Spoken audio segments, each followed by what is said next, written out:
टंडौत बंदन अनक बार, सर्व कला समरथ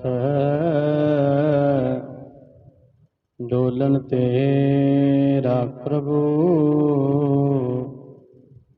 नानक दे कर हथ।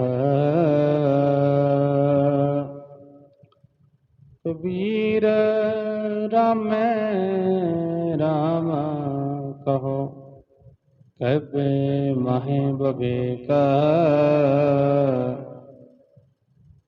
एक अनेक मिल गया, एक समाना एक।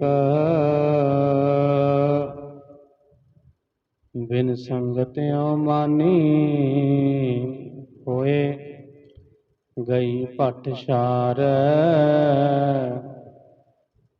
कबीर निर्मल बूंद आकाश की,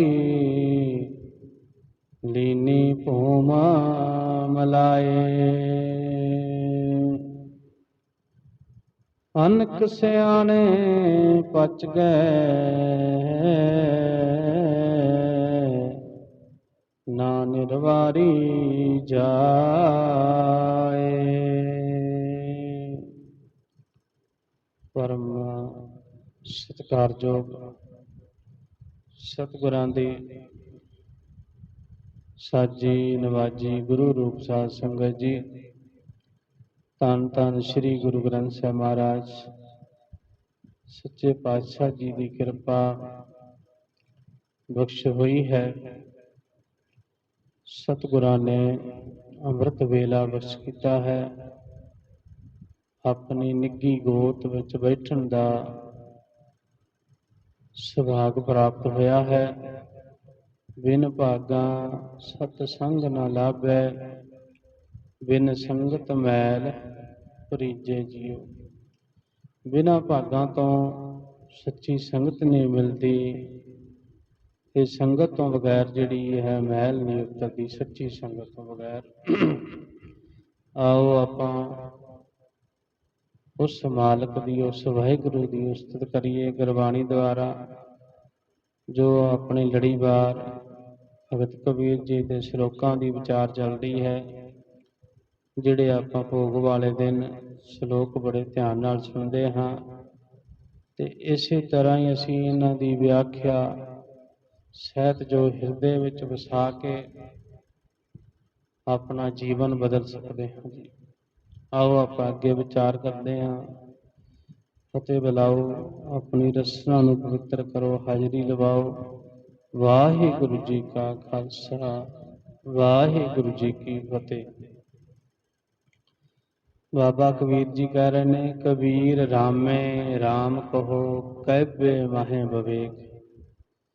कहंदे सदा राम दा नाम जप, पर जपन वेले ये गल चेते रखनी है। जदों नाम जपना है तो ये गल चेते रखनी है, एक अनेक मिल गया, एक समाना एक। कि एक राम तां अनेकां जीवां विच व्यापक है। इस दा नाम जपना हरेक मनुख दा धर्म है। पर एक राम दशरथ दा पुत्र सिर्फ एक शरीर विच ही आया, अवतार बनिया। इस दा जाप कोई गुण नहीं कर सकता। कबीर जा घर साधना सेवीऐ, हर की सेवा नाहे। बाबा कबीर जी कह रहे हैं, ठाकर की पूजा ते हरेक दिन दिहाड़ समय ब्राह्मण की सेवा, बस यही सिੱਖਿਆ है जो ब्राह्मण देवता अपने श्रद्धालुओं नूं दे रहा है। श्रद्धालु विचारे भी ठाकर पूजा ते ब्राह्मण की सेवा करके अपने आप नूं सच्चे ते सुच्चे हिंदू समझ लेंदे हन। पर असल गल यह है कि जिन्हां घरां विच नेक बंदियां दी सेवा नहीं हुंदी ते परमात्मा की भगती नहीं की जाती, ते बाबा कबीर जी कह रहे ने, ते घर मर हट सारखे भूत बसे तिन माहे। ਬਾਬਾ ਜੀ ਕਹਿੰਦੇ ਉਹ ਘਰ ਭਾਵੇਂ ਕਿਤਨੇ ਹੀ ਸੁੱਚੇ ਤੇ ਸਾਫ਼ ਰੱਖੇ ਜਾਂਦੇ ਹੋਣ, ਮਸਾਨਾ ਵਰਗੇ ਹਨ। ਉਹਨਾਂ ਘਰਾਂ ਵਿੱਚ ਮਨੁੱਖ ਨਹੀਂ, ਭੂਤ ਵਸਦੇ ਹਨ। ਆਖੋ ਸਤਿਨਾਮ ਸ੍ਰੀ ਵਾਹਿਗੁਰੂ। ਹੁਣ ਬਾਬਾ ਜੀ ਇੱਥੇ ਕਹਿ ਰਹੇ ਨੇ ਜਿਹੜੇ ਘਰਾਂ ਵਿੱਚ ਸਿਮਰਨ ਨਹੀਂ ਹੁੰਦਾ, ਨਾਮ ਨਹੀਂ ਜਪਿਆ ਜਾਂਦਾ, ਆਪਾਂ ਗੁਰਬਾਣੀ ਨਹੀਂ ਪੜ੍ਹਦੇ, ਗੁਰਬਾਣੀ ਨਹੀਂ ਪੜ੍ਹੀ ਜਾਂਦੀ, ਤਾਂ ਉਹ ਘਰ ਜਿੰਨੇ ਮਰਜ਼ੀ ਅਸੀਂ ਸੁਚਮ ਰੱਖ ਲਈਏ, ਕਹਿੰਦੇ ਉਹ ਮਸਾਨਾ ਵਾਂਗ, ਭਾਵ ਕਿ ਸ਼ਮਸ਼ਾਨ ਘਾਟ ਵਾਂਗ ਹਨ। ਤੇ ਕਹਿੰਦੇ ਉਹ ਘਰਾਂ ਵਿੱਚ ਮਨੁੱਖ ਵੀ ਜਿਹੜੇ ਭੂਤ ਨੇ ਵਸਦੇ ਹਨ। ਮਨੁੱਖ ਨਹੀਂ, ਭੂਤ ਨੇ ਵਸਦੇ ਹਨ। ਕਬੀਰ ਗੁੰਗਾ ਹੁਆ ਬਾਬਰਾ, ਬਹਿਰਾ ਹੁਆ ਕਾਣ। ਕਹਿੰਦੇ ਜਨੇਊ ਪਾ ਕੇ ਬ੍ਰਾਹਮਣ ਨੂੰ ਗੁਰੂ ਧਾਰ ਕੇ ਠਾਕਰ ਪੂਜਾ ਅਤੇ ਹਰੇਕ ਦਿਨ ਦਿਹਾੜ ਸਮੇਂ ਬ੍ਰਾਹਮਣ ਦੀ ਪੂਜਾ ਸੇਵਾ ਕਰਕੇ ਗੁਰੂ ਵਾਲਾ ਨਹੀਂ ਬਣ ਸਕੀਦਾ ਹੈ। ਜਿਸ ਨੂੰ ਸੱਚਮੁੱਚ ਪੂਰਾ ਗੁਰੂ ਮਿਲਦਾ ਹੈ, ਉਸ ਦਾ ਸਾਰਾ ਜੀਵਨ ਹੀ ਬਦਲ ਜਾਂਦਾ ਹੈ। ਉਹ ਦੁਨੀਆ ਦੇ ਭਾਣੇ ਗੁੰਗਾ, ਕਮਲਾ, ਬੋਲਾ ਹੋ ਜਾਂਦਾ ਹੈ, ਕਿਉਂਕਿ ਉਹ ਮਨੁੱਖ ਮੂੰਹੋਂ ਬੰਦੇ ਬੋਲ ਨਹੀਂ ਬੋਲਦਾ, ਮਾੜੇ ਬੋਲ ਨਹੀਂ ਬੋਲਦਾ, ਉਸ ਨੂੰ ਕਿਸੇ ਦੀ ਮਥਾਜੀ ਨਹੀਂ ਹੁੰਦੀ, ਕੰਨਾਂ ਨਾਲ ਉਹ ਨਿੰਦਿਆ ਨਹੀਂ ਸੁਣਦਾ, ਕੰਨਾਂ ਨਾਲ ਨਿੰਦਿਆ ਨਹੀਂ ਸੁਣਦਾ। ਪਾਵੋ ਤੇ ਪਿੰਗਲ ਭਇਆ, ਮਾਰਿਆ ਸਤਿਗੁਰ ਬਾਣ। ਜਿਸ ਮਨੁੱਖ ਦੇ ਹਿਰਦੇ ਵਿੱਚ ਸਤਿਗੁਰੂ ਆਪਣੇ ਸ਼ਬਦ ਦਾ ਤੀਰ ਮਾਰਦਾ ਹੈ, ਉਹ ਦੁਨੀਆ ਭਾਣੇ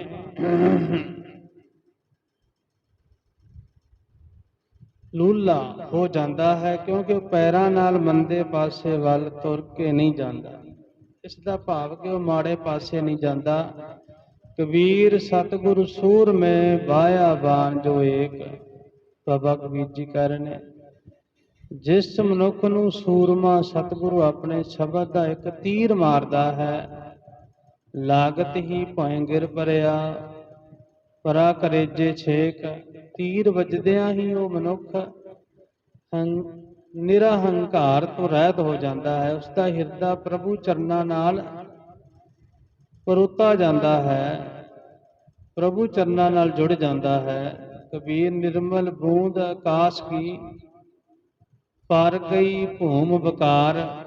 ਬਾਬਾ ਕਬੀਰ ਜੀ ਕਹਿੰਦੇ ਵਰਖਾ ਸਮੇਂ ਆਕਾਸ਼ ਤੋਂ ਮੀਂਹ ਦੀ ਜੋ ਸਾਫ਼ ਬੂੰਦ ਨਕਾਰੀ ਧਰਤੀ ਉੱਤੇ ਡਿੱਗ ਪਈ, ਬਿਨ ਸੰਗਤਿਓਂ ਮਾਨੀ ਹੋਏ ਭੱਠ ਗਈ ਭੱਠ ਸ਼ਾਰ। ਕਹਿੰਦੇ ਬਿਨ ਸੰਗਤਿਓਂ ਮਾਨੀ ਹੋਏ ਗਈ ਭੱਠ ਸ਼ਾਰ। ਉਹ ਕਿਸੇ ਦਾ ਕੁਝ ਸਵਾਰ ਨਾ ਸਕੀ, ਸਗੋਂ ਆਪ ਵੀ ਉਹ ਮਾਨੋ ਬਲਦੇ ਭੱਠੇ ਦੀ ਸਵਾਹ ਹੋ ਗਈ। ਇਹੀ ਹਾਲ ਸੰਗਤ ਤੋਂ ਬਿਨਾਂ ਮਨੁੱਖ ਦਾ ਹੁੰਦਾ ਹੈ। ਪਰਮ ਪਵਿੱਤਰ ਪ੍ਰਮਾਤਮਾ ਦੀ ਅੰਸ਼ ਜੀਵ ਜਨਮ ਲੈ ਕੇ ਜੋ ਕੁਸੰਗ ਵਿੱਚ ਫਸ ਗਿਆ, ਮਾੜੇ ਕੰਮਾਂ ਵਿੱਚ ਫਸ ਗਿਆ, ਸ੍ਰਿਸ਼ਟੀ ਦੀ ਕੋਈ ਸੇਵਾ ਕਰਨ ਦੀ ਥਾਂ ਆਪ ਵੀ ਵਿਕਾਰਾਂ ਵਿੱਚ ਸੜ ਮੁਆ। ਕਬੀਰ ਨਿਰਮਲ ਬੂੰਦ ਆਕਾਸ਼ ਕੀ, ਲੀਨੀ ਭੂਮ ਮਲਾਏ। ਬਾਬਾ ਕਬੀਰ ਜੀ ਕਹਿ ਰਹੇ ਨੇ, ਵਰਖਾ ਸਮੇਂ ਆਕਾਸ਼ ਤੋਂ ਮੀਂਹ ਦੀ ਜਿਸ ਸਾਫ਼ ਬੂੰਦ ਨੂੰ ਸਿਆਣੇ ਜ਼ਿਮੀਂਦਾਰਾਂ ਨੇ ਹਲ ਨਾਲ ਵਾਹ ਲਿਆ, ਵਾਹ ਬਣਾ ਕੇ ਸਵਾਰੀ ਹੋਈ ਆਪਣੀ ਜ਼ਮੀਨ ਵਿੱਚ ਵੱਟਾਂ ਬੰਨੇ ਠੀਕ ਕਰਕੇ ਰਲਾ ਲਿਆ ਹੈ। ਜਿਹੜੇ ਸਿਆਣੇ ਜ਼ਿਮੀਂਦਾਰ ਕਿਸਾਨ ਨੇ, ਉਹਨਾਂ ਨੇ ਜਿਵੇਂ ਪਤਾ ਵੀ ਬਾਰਿਸ਼ ਆਉਣ ਦੀ ਸੰਭਾਵਨਾ ਹੈ, ਬੱਦਲ ਬਣ ਗਿਆ ਹੈ, ਉਹਨਾਂ ਨੇ ਆਪਣੀ ਜ਼ਮੀਨ ਨੂੰ ਵੱਟਾਂ ਵੁੱਟਾਂ ਬੰਨ੍ਹ ਲਈਆਂ ਨੇ ਚੰਗੀ ਤਰ੍ਹਾਂ, ਕਿ ਜਿਹੜਾ ਪਾਣੀ ਆਵੇਗਾ ਉੱਪਰੋਂ ਉਹ ਬਾਰਿਸ਼ ਵਿੱਚ ਜ਼ਮੀਨ ਦੇ ਵਿੱਚ ਜਾਵੇਗਾ ਤੇ ਉਸ ਦਾ ਫਾਇਦਾ ਹੋਵੇਗਾ। ਅਨਕ ਸਿਆਣੇ ਪਚ ਗਏ ਨਾ ਨਿਰਵਾਰੀ ਜਾਏ। ਕਹਿੰਦੇ ਉਹ ਬੂੰਦ ਜ਼ਮੀਨ ਨਾਲੋਂ ਨਖੇੜੀ ਨਹੀਂ ਜਾ ਸਕਦੀ, ਭਾਵੇਂ ਨੇਕਾਂ ਸਿਆਣੇ ਕੋਸ਼ਿਸ਼ ਕਰ ਸਕਣ। ਕੱਲ ਰਾਠੀ ਅਨਵਾਹੀ ਧਰਤੀ ਉੱਤੇ, ਪਿਆ ਮੀਂਹ ਦਾ ਪਾਣੀ ਧਰਤੀ ਉੱਤੇ ਜਾਲਾ ਬਣ ਜਾਣ ਕਰਕੇ ਬਹੁਤ ਘੱਟ ਇਹੀ ਹਾਲ ਮਨੁੱਖ ਦਾ ਹੈ। ਸਮਝੋ, ਪੂਰੇ ਗੁਰੂ ਦੀ ਮਿਹਰ ਨਾਲ ਉਸ ਦੀ ਜੀਭ, ਕੰਨ, ਇੰਦਰੇ ਪਰ ਨਿੰਦਿਆ ਵਿਕਾਰਾਂ ਵੱਲੋਂ ਹਟ ਜਾਂਦੇ ਹਨ। ਇਸ ਸਵਾਰੀ ਹੋਈ ਸਰੀਰ ਧਰਤੀ ਦੀ ਰਾਹੀਂ ਉਹ ਮਨੁੱਖ ਪ੍ਰਭੂ ਚਰਨਾਂ ਵਿੱਚ ਜਿਹਾ ਜੁੜਦਾ ਹੈ ਕਿ ਕੋਈ ਵਿਕਾਰ ਉਸ ਨੂੰ ਉੱਥੋਂ ਵਿਛੋੜ ਨਹੀਂ ਸਕਦਾ। ਹੁਣ ਬਾਬਾ ਜੀ ਨੇ ਮੀਂਹ ਦੀ ਉਦਾਹਰਨ ਦਿੱਤੀ ਹੈ। ਇਸੇ ਤਰ੍ਹਾਂ ਹੀ ਜੋ ਅੰਮ੍ਰਿਤ ਸਾਡੇ ਅੰਦਰ ਆ ਰਿਹਾ, ਚਿਮਚੇ ਵਰਸੇ ਅੰਮ੍ਰਿਤ ਧਾਰਾ, ਅਸੀਂ ਅੰਮ੍ਰਿਤ ਤਾਂ ਪੀਂਦੇ ਹੀ ਨਹੀਂ। ਅੰਮ੍ਰਿਤ ਸਾਡੇ ਪੰਜ ਪੀ ਰਹੇ ਨੇ। ਇਸ ਦੇਹੀ ਅੰਦਰ ਪੰਜ ਚੋਰ ਬਸੇ, ਕਾਮ, ਕ੍ਰੋਧ, ਲੋਭ, ਮੋਹ, ਹੰਕਾਰਾ। ਅੰਮ੍ਰਿਤ ਲੂਟੇ ਮਨ ਮੁਖ ਨਾ ਬੂਝੇ, ਕੋਇ ਨਾ ਸੁਣੇ ਪੁਕਾਰਾ। ਉਹ ਸਾਡਾ ਅੰਮ੍ਰਿਤ ਵੀ ਲੁੱਟੀ ਜਾ ਰਹੇ ਨੇ, ਸਾਨੂੰ ਪਤਾ ਹੀ ਨਹੀਂ। ਬਾਬਾ ਕਬੀਰ ਜੀ ਕੀ ਕਰਨ? ਕਬੀਰ ਹਜ ਕਾਬੇ ਹੋਂ ਜਾਏ ਥਾ, ਆਗੇ ਮਿਲਿਆ ਖਦਾਏ। ਬਾਬਾ ਕਬੀਰ ਜੀ ਕਹਿੰਦੇ ਕਾਂਬੇ ਦਾ ਹਜ ਕਰਨ ਜਾ ਰਿਹਾ ਸਾਂ, ਉੱਥੇ ਗਏ ਨੂੰ ਅੱਗੋਂ ਖੁਦਾ ਮਿਲ ਪਿਆ, ਰੱਬ ਮਿਲ ਪਿਆ। ਸਾਈਂ ਮੁਝ ਸਿਓ ਲੜ ਭਰਿਆ, ਤੁਝੇ ਕਿਨ ਫਰਮਾਈ ਗਾਏ। ਕਹਿੰਦੇ ਉਹ ਮੇਰਾ ਸਾਈਂ ਖੁਦਾ ਖੁਸ਼ ਹੋਣ ਦੀ ਥਾਂ ਕਿ ਮੈਂ ਉਸ ਦੇ ਘਰ ਦਾ ਦੀਦਾਰ ਕਰਨ ਆਇਆ ਹਾਂ, ਸਗੋਂ ਮੇਰੇ ਉੱਤੇ ਗੁੱਸੇ ਹੋਇਆ ਤੇ ਆਖਣ ਲੱਗਾ ਕਿ ਮੈਂ ਤਾਂ ਇਹ ਹੁਕਮ ਨਹੀਂ ਦਿੱਤਾ ਕਿ ਤੂੰ ਮੇਰੇ ਨਾਮ ਤੇ ਤੂੰ ਇਹ ਕੁਰਬਾਨੀ ਦੇਵੇਂ, ਇਹ ਗਾਂ ਆਦਿਕ ਦੀ ਕੁਰਬਾਨੀ ਦੇਵੇਂ, ਮੈਂ ਤੇਰੇ ਗੁਨਾਹ ਬਖਸ਼ ਦਿਆਂਗਾ। ਕਬੀਰ ਹਾਜੇ ਕਾਬੇ ਹੋਏ ਹੋਏ ਗਿਆ ਕੀਤੀ ਵਾਰ। ਕਬੀਰ ਮੈਂ ਕਈ ਵਾਰੀ ਇਹ ਸਾਈਂ ਤੇਰੇ ਘਰ ਕਾਬੇ ਦੇ ਦੀਦਾਰ ਕਰਨ ਲਈ ਗਿਆ ਹਾਂ। ਸਾਈਂ ਮੁਝ ਮੈਂ ਕਿਆ ਖਤਾ, ਮੁਖੋਂ ਨਾ ਬੋਲੇ ਪੀਰ। ਹਰੇ ਖੁਦਾ, ਤੂੰ ਮੇਰੇ ਨਾਲ ਗੱਲ ਹੀ ਨਹੀਂ ਕਰਦਾ, ਮੇਰੇ ਵਿੱਚ ਤੂੰ ਕੀ ਖਤਾ ਵੇਖ ਰਿਹਾ ਹੈ ਜੋ ਹੱਜ ਅਤੇ ਕੁਰਬਾਨੀ ਨਾਲ ਵੀ ਬਖਸ਼ੇ ਨਹੀਂ ਗਏ। ਭਾਵ ਹੱਜ ਅਤੇ ਕੁਰਬਾਨੀ ਨਾਲ ਖੁਦਾ ਖੁਸ਼ ਨਹੀਂ ਹੁੰਦਾ। ਕਬੀਰ ਜੇ ਜੀ ਜੋ ਮਾਰੇ, जोर कर कहते हैं जो हलाल। बाबा कबीर जी कहन जो लोग धक्का करके जीवां नूं मारदे हन पर आखदे हन कि जबे कीता होया मास खुदा दे नाम ते कुर्बानी लैक हो गया है।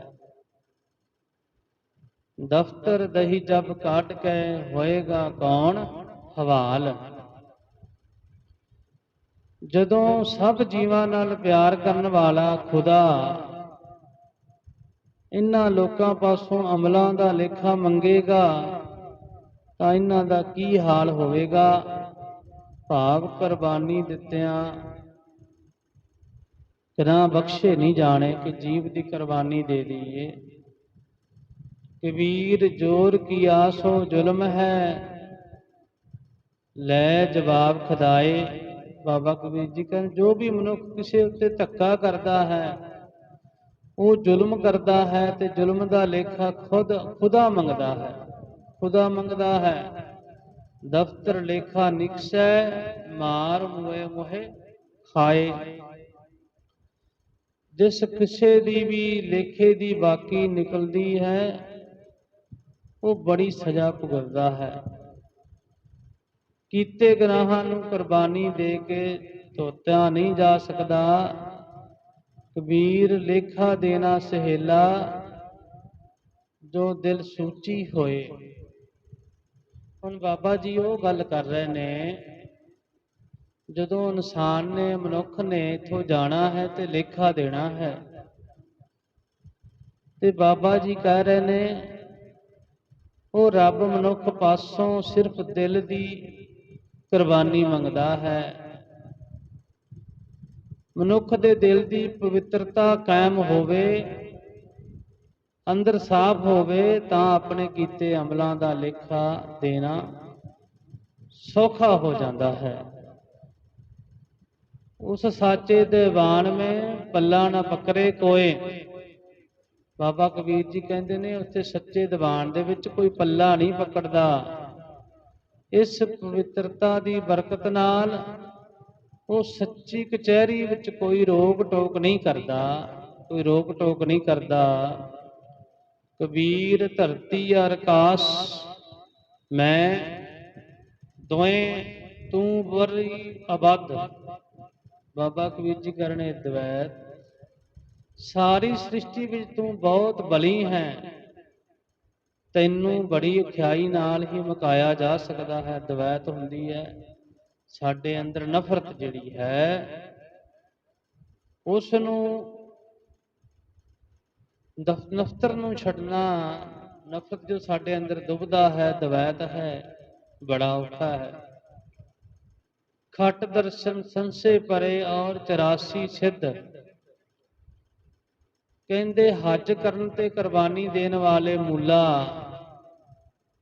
जा ठाकर पूजा करन कराण वाले ब्राह्मणां दा किते रहे।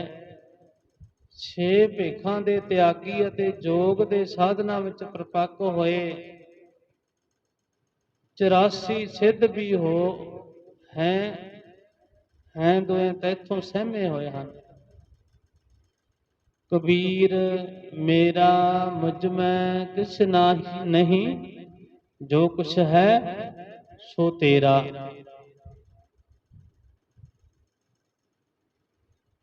बाबा कबीर जी कह रहे ने ना हज कुर्बानियां, ना ठाकर पूजा, ना ब्राह्मण की सेवा, ना त्याग ते ना जोग साधन, ये भी सहायता नहीं करते। सिर्फ इको ही तरीका है, वो ये है कि अपना आप प्रभु दे राम दे हवाले किया जाए। इसे दे नाम दिल साबत है, सो प्रभु दे दर ते अरदास कर ते आखे प्रभु वाहिगुरु जो कुछ मेरे पास है ये तन मन धन, इस विच कोई चीज ऐसी नहीं जिस नूं मैं अपनी आख सकां। जो कुछ मेरे कोल है सब तेरा ही दिता होया है। आखो सतनाम श्री वाहिगुरु जी। तन शरीर साडा ये भी वाहिगुरु दा है, मन भी उसदा है, धन भी उसदा है। तेरा तुझको सौंपते क्या लागै मेरा, जे तेरी मेहर होवे तां मेरा बख्शिया। तेरा तुझको सौंपते क्या लागे मेरा, जे तेरी मेहर होवे तां तेरा बख्शिया। होया ए तन मन धन मैं तेरी भेंट करदा हां, इस विच मेरे पल्लियों कुछ खर्च नहीं हुंदा, मेरे पल्लियों कुछ खर्च नहीं हुंदा। कबीर तू तू करता तू हुआ, मुझ में रहा ना हूं। बाबा कबीर जी कह रहे ने वाहिगुरु दे प्रभु दे दर ते आख ए प्रभु तेरी मेहर नाल हर वेले तेरा सिमरन करदियां मैं तेरे विच ही लीन हो गया हां। मेरे अंदर मैं दा ख्याल नहीं रह गया।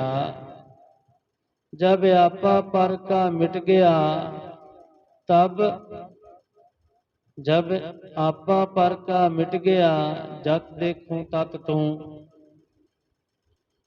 तेरा सिमरन करदियां हुण जदों मेरे अंदरों अपने पराए वाला वितकरा मिट गया है, मैं जिधर वेखदा हां मैनू हर थां तू ही दिस रहा है। कबीर बकारे चितवते झूठे करते आस, पर जो मनुख दोएं विच फसे रह के प्रभु का सिमरन नहीं करते, जो सदा भैड़े काम करन दियां ही सोचां सोचते रहंदे हन, जो सदा इन्हां नाशवंत पदार्थां दियां ही तांघां तांगदे रहंदे हन। मनोरथ कोय ना पूरियो चाले ऊठ निराश। ਉਹ ਮਨੁੱਖ ਦਿਲ ਦੀਆਂ ਆਸਾਂ ਨਾਲ ਲੈ ਕੇ ਹੀ ਇੱਥੋਂ ਤੁਰ ਪੈਂਦੇ ਹਨ, ਉਹਨਾਂ ਦੇ ਮਨ ਦੀ ਕਈ ਦੌੜ ਭੱਜ ਪੂਰੀ ਨਹੀਂ ਹੁੰਦੀ। ਭਾਵ ਕਿਸੇ ਵੀ ਪਦਾਰਥ ਦੇ ਮਿਲਣ ਨਾਲ ਉਹਨਾਂ ਦੇ ਮਨ ਦੀ ਦੌੜ ਭੱਜ ਮੁੱਕਦੀ ਨਹੀਂ। ਆਸਾਂ ਹੋਰ ਹੋਰ ਵੱਧਦੀਆਂ ਜਾਂਦੀਆਂ ਨੇ। ਬਾਬਾ ਕਬੀਰ ਜੀ ਕਹਿ ਰਹੇ ਨੇ, ਇੱਕ ਆਸ ਪੂਰੀ ਹੋਈ, ਦੂਜੀ ਆਸ ਪੂਰੀ ਹੋਈ, ਤੀਜੀ, ਚੌਥੀ, ਵੱਧਦੀਆਂ ਹੀ ਜਾਂਦੀਆਂ ਨੇ ਤ੍ਰਿਸ਼ਨਾਵਾਂ। ਆਸਾਂ ਵੱਧਦੀਆਂ ਜਾਂਦੀਆਂ ਨੇ, ਪਰ ਮਨ ਫਿਰ ਵੀ ਨਹੀਂ ਰੱਜਦਾ। ਅੱਖੀਂ ਵੇਖ ਨਾ ਰੱਜੀਆਂ ਬਹੁ ਰੰਗ ਤਮਾਸ਼ੇ, ਜੀਭਾ ਕਰਨਾ ਰੱਜੀ ਕਰ ਭੋਗ ਲਾਸੇ। ਨਾ ਜੀਭ ਰੱਜਦੀ ਹੈ, ਜਿੰਨੇ ਮਰਜ਼ੀ ਇਹਨੂੰ ਖਾਣੇ ਖਵਾਈ ਜੋ, ਜਿੰਨੀਆਂ ਮਰਜ਼ੀ ਵੈਰਾਈਟੀਆਂ, ਜਿੰਨਾ ਕੁਝ ਮਰਜ਼ੀ, ਇਹ ਹੋਰ ਹੋਰ ਲੱਭਦੀ ਹੈ, ਹੋਰ ਹੋਰ। ਅੱਖਾਂ ਸਾਡੀਆਂ, ਅੱਖੀ ਵੀ ਨਹੀਂ ਰੱਜਦੀਆਂ, ਵੇਖ ਵੇਖ ਕੇ ਪਰਾਇਆ ਧਨ, ਇਹ ਵੀ ਨਹੀਂ ਰੱਜਦੀਆਂ, ਇਹ ਵੀ ਨਹੀਂ ਰੱਜਦੀਆਂ। ਕੰਨ ਸਾਡੇ ਨਿੰਦਿਆ ਸੁਣ ਸੁਣ ਕੇ, ਜੀਭਾ ਨਿੰਦਿਆ ਕਰ ਕਰਕੇ, ਭੋਗ ਵਿਲਾਸ ਪਦਾਰਥਾਂ ਖਾ ਖਾ ਕੇ ਨਹੀਂ ਰੱਜਦੀ, ਤੇ ਕੰਨ ਨਿੰਦਿਆ ਸੁਣ ਸੁਣ ਕੇ ਨਹੀਂ ਰੱਜਦੇ। ਆਖੋ ਸਤਿਨਾਮ ਸ੍ਰੀ ਵਾਹਿਗੁਰੂ ਜੀ। ਕਬੀਰ ਹਰਿ ਕਾ ਸਿਮਰਨ ਜੋ ਕਰੇ, ਸੋ ਸੁਖੀਆ ਸੰਸਾਰ। ਹੁਣ ਵੇਖੋ, ਹਰੇਕ ਨੂੰ ਸੁਖ ਚਾਹੀਦਾ ਹੈ। ਹਰੇਕ ਇਨਸਾਨ, ਹਰੇਕ ਬੰਦਾ ਕਹਿੰਦਾ ਮੈਂ ਸੁਖੀ ਰਵਾਂ। ਤੇ ਬਾਬਾ ਕਬੀਰ ਜੀ ਕਹਿੰਦੇ ਨੇ, ਜੋ ਮਨੁੱਖ ਪ੍ਰਮਾਤਮਾ ਦੀ ਯਾਦ ਹਿਰਦੇ ਵਿੱਚ ਵਸਾਉਂਦਾ ਹੈ, ਸਿਮਰਨ ਕਰਦਾ ਹੈ, ਉਹ ਇਸ ਜਗਤ ਵਿੱਚ ਸੁਖੀ ਜੀਵਨ ਬਤੀਤ ਕਰਦਾ ਹੈ। ਬਾਬਾ ਕਬੀਰ ਜੀ ਨੇ ਮੋਹਰ ਲਾਤੀ, ਕਬੀਰ ਹਰਿ ਕਾ ਸਿਮਰਨ ਜੋ ਕਰੇ। ਜਿਹੜਾ ਮਰਜੀ ਹਰੀ ਦਾ ਸਿਮਰਨ, ਵਾਹਿਗੁਰੂ ਦਾ, ਰਾਮ ਦਾ ਸਿਮਰਨ ਕਰ ਲਵੇ, ਕਹਿੰਦੇ ਸੋ ਸੁਖੀਆ ਸੰਸਾਰ। ਉਸ ਨੂੰ ਸਾਰੇ ਸੁੱਖ ਮਿਲਦੇ ਨੇ, ਇੱਕ ਨਹੀਂ ਸਾਰੇ। ਆਖੋ ਸਤਿਨਾਮ ਸ੍ਰੀ ਵਾਹਿਗੁਰੂ ਜੀ। ਇਤ ਉਤ ਕਤੇ ਨਾ ਡੋਲੀ, ਜਿਸ ਰਾਖੇ ਸਿਰਜਨਹਾਰ। ਕਹਿੰਦੇ ਉਹ ਮਨੁੱਖ ਇਸ ਲੋਕ ਤੇ ਪਰਲੋਕ ਵਿੱਚ ਕਿਤੇ ਵੀ ਇਹਨਾਂ ਵਿਕਾਰਾਂ ਤੇ ਆਸਾਂ ਦੇ ਕਾਰਨ ਭਟਕਦਾ ਨਹੀਂ ਹੈ, ਕਿਉਂਕਿ ਪ੍ਰਮਾਤਮਾ ਆਪ ਉਸ ਨੂੰ ਇਹਨਾਂ ਤੋਂ ਬਚਾਉਂਦਾ ਹੈ। ਆਪ ਉਹ ਵਾਹਿਗੁਰੂ ਬਚਾਉਂਦਾ ਹੈ, ਮਾੜੇ ਪਾਸੇ ਨਹੀਂ ਜਾਣ ਦਿੰਦਾ। ਆਓ, ਜੇ ਸਾਨੂੰ ਵੀ ਸੁੱਖ ਚਾਹੀਦਾ ਹੈ ਤਾਂ ਅਸੀਂ ਵੀ ਸਿਮਰਨ ਕਰੀਏ, ਨਾਮ ਜਪੀਏ। ਸਾਡਾ ਇੱਥੇ ਲੋਕ ਤੇ ਪਰਲੋਕ ਸਹੇਲਾ ਹੋ ਜਾਵੇ। ਲੋਕ ਸੁਖੀਏ ਪਰਲੋਕ ਸਹੇਲੇ, ਨਾਨਕ ਹਰਿ ਪ੍ਰਭ ਆਪੇ ਮੇਲੇ। ਆਓ, ਬਾਬਾ ਕਬੀਰ ਜੀ ਦਾ ਫਰਮਾਨ ਸ਼ਲੋਕਾਂ ਦੇ ਵਿੱਚ ਆਇਆ ਹੈ ਕਿ ਜਿਸ ਨੂੰ ਵੀ ਸੁੱਖ ਚਾਹੀਦਾ ਹੈ ਸੰਸਾਰ ਦੇ ਵਿੱਚ, ਉਹ ਸਿਮਰਨ ਕਰੇ। ਕਬੀਰ ਹਰਿ ਕਾ ਸਿਮਰਨ ਜੋ ਕਰੇ, ਸੋ ਸੁਖੀਆ ਸੰਸਾਰ। ਅਸੀਂ ਕਹਿੰਦੇ ਹਾਂ ਸੁੱਖ ਉੱਥੋਂ ਮਿਲ ਜਾਏ ਜੀ, ਉੱਥੋਂ ਫਲਾਣੀ ਜਗ੍ਹਾ ਤੋਂ ਮਿਲ ਜਾਏ, ਐਵੇਂ ਨਹੀਂ ਸੁੱਖ ਮਿਲਣਾ। ਇਹ ਸੁੱਖ ਨਾਮ ਦੇ ਵਿੱਚੋਂ, ਸਿਮਰਨ ਦੇ ਵਿੱਚੋਂ ਮਿਲਣਾ ਹੈ। ਕਿਉਂਕਿ ਬਾਬਾ ਜੀ ਨੇ ਮੋਹਰ ਲਾ ਦਿੱਤੀ, ਭਗਤ ਕਬੀਰ ਜੀ ਨੇ ਮੋਹਰ ਲਾਤੀ, ਤੇ ਸਤਿਗੁਰਾਂ ਦੀ ਗੁਰਬਾਣੀ ਨੇ ਮੋਹਰ ਲਾਤੀ। ਪੰਜਵੇਂ ਪਾਤਸ਼ਾਹ ਵੀ ਕਹਿ ਰਹੇ ਨੇ, ਸਿਮਰੋ ਸਿਮਰ ਸਿਮਰ ਸੁਖ ਪਾਵੋ, ਕਲ ਕਲੇਸ਼ ਤਨ ਮੈਂ ਮਿਟਾਓ। ਸਾਰੇ ਰੋਗਾਂ ਦਾ ਵੀ ਦਾਰੂ ਕੀ ਹੈ? ਨਾਮ ਹੈ। ਸਰਬ ਰੋਗ ਕਾ ਔਖਦ ਨਾਮ। ਇਸ ਕਰਕੇ ਆਓ, ਗੁਰੂ ਤੇਗ ਬਹਾਦਰ ਮਹਾਰਾਜ ਜੀ ਵੀ ਕਹਿ ਰਹੇ ਨੇ, ਜੋ ਜਿਸ ਨੂੰ ਸੁੱਖ ਚਾਹੀਦਾ ਹੈ ਸ਼ਰਨ ਦੀ ਰਾਹ ਵਿੱਚ ਆ ਜਾਵੇ। ਜੋ ਸੁੱਖ ਕੋ ਚਾਹੇ ਸਦਾ, ਸਰਨ ਰਾਮ ਕੀ ਲੇਹ। ਆਓ ਆਪਾਂ ਸਿਮਰਨ ਕਰੀਏ, ਅਸੀਂ ਵੀ ਸੁਖੀ ਹੋ ਜਾਈਏ, ਸਾਡਾ ਲੋਕ ਸੁਖੀਏ ਪਰਲੋਕ ਸਹੇਲਾ ਹੋ ਜਾਵੇ। ਆਓ ਨੇਤਰ ਬੰਦ ਕਰਕੇ ਅਸੀਂ ਸਿਮਰਨ ਕਰੀਏ ਜੀ। ਜੋ ਸੰਗਤ ਬੈਠੀ ਹੈ ਇੱਥੇ ਬੈਠ ਕੇ ਸਿਮਰਨ ਕਰੇ। ਜਿਹੜੀ ਸੰਗਤ ਨਹੀਂ ਆਈ, ਜਿਹੜੇ ਵੀਰ ਭੈਣਾਂ ਬੱਚੇ ਬਜ਼ੁਰਗ ਨਹੀਂ ਪਹੁੰਚੇ, ਉਹ ਘਰ ਦੇ ਵਿੱਚ ਆਵਾਜ਼ ਜਾ ਰਹੀ ਹੈ ਜਿਨ੍ਹਾਂ ਘਰਾਂ ਦੇ ਵਿੱਚ, ਉਹ ਸਿਮਰਨ ਕਰੋ ਜੀ। ਕੋਈ ਵੀ ਰਸਨਾ ਵਾਂਝੀ ਨਾ ਰਵੇ। ਜਿੱਥੋਂ ਤੱਕ ਵੀ ਆਵਾਜ਼ ਜਾਂਦੀ ਹੈ ਸਾਰੇ ਜਪੋ ਜੀ, ਵਾਹਿਗੁਰੂ ਵਾਹਿਗੁਰੂ। ਉੱਚੀ ਆਵਾਜ਼ ਜਪਿਆ ਕਰੋ, ਵਾਹਿਗੁਰੂ ਵਾਹਿਗੁਰੂ ਵਾਹਿਗੁਰੂ ਵਾਹਿਗੁਰੂ